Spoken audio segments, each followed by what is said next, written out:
Avatar 3 is out now, and I've seen a lot of different opinions on the movie over the last few weeks, everything from the movie's length to the role which the Ash people play. But one I've particularly noticed is the criticism of the character Spider. And why is that?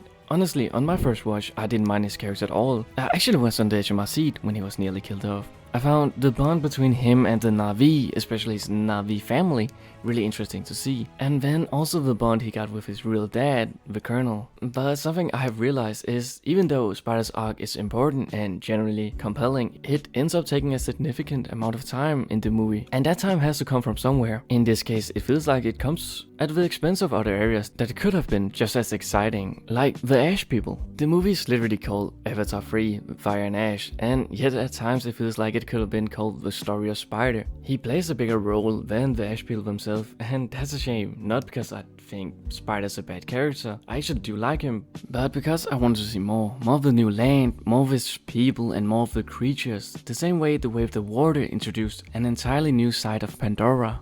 And that's why coming straight from the second movie into this one feels like certain expectations just weren't being met. That being said, we do get one major character from the Ash people, and that's Varang. And honestly, Varang is really cool, she's compelling, she has presence, and most importantly, she actually has a personality, which immediately makes her stand out. But that's also where the issue comes in. Varang feels like the only truly fleshed out character from the Ash people. The other feels more like background figures than anything else. Now, maybe that was intentional, maybe the Ash people aren't meant to be fully understood yet, but even so, I would love to see more world building in that part of Pandora.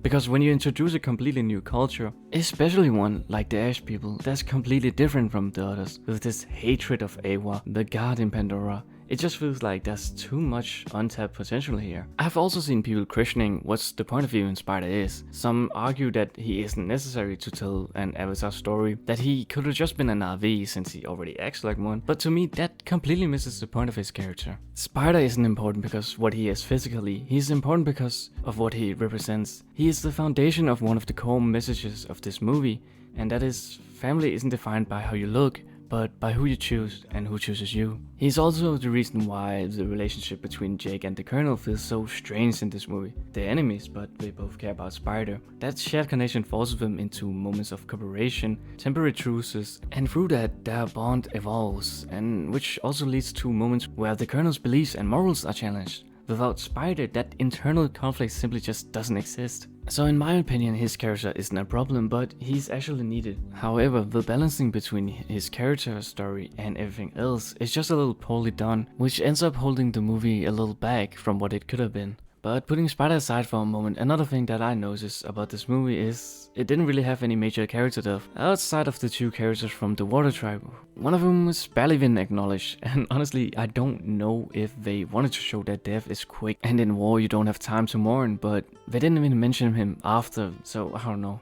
You could maybe count the Colonel, but let's be honest, he's almost certainly coming back in the next movie, which I'm actually somewhat excited about, since it seems like he's going to have a lot of character development in the fourth movie, but I just don't want him to be the main villain again.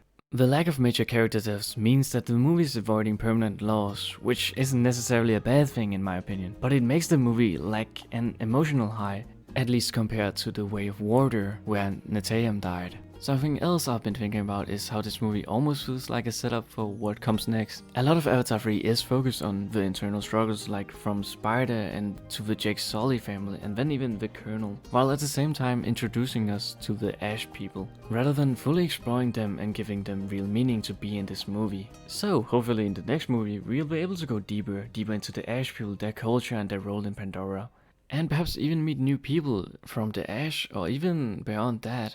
But I do want to end this video on a positive note. Despite my criticism, I genuinely did enjoy this movie. Visually, it's probably the most stunning Avatar has ever been, and even if the balance between the film's story arcs isn't perfect, I still found myself fully immersed for over 3 hours, and that's wild with my Subway server's attention span. But tell me about what you thought about the movie. Did it live up to your expectations? Did Spider ruin it for you, or whatever?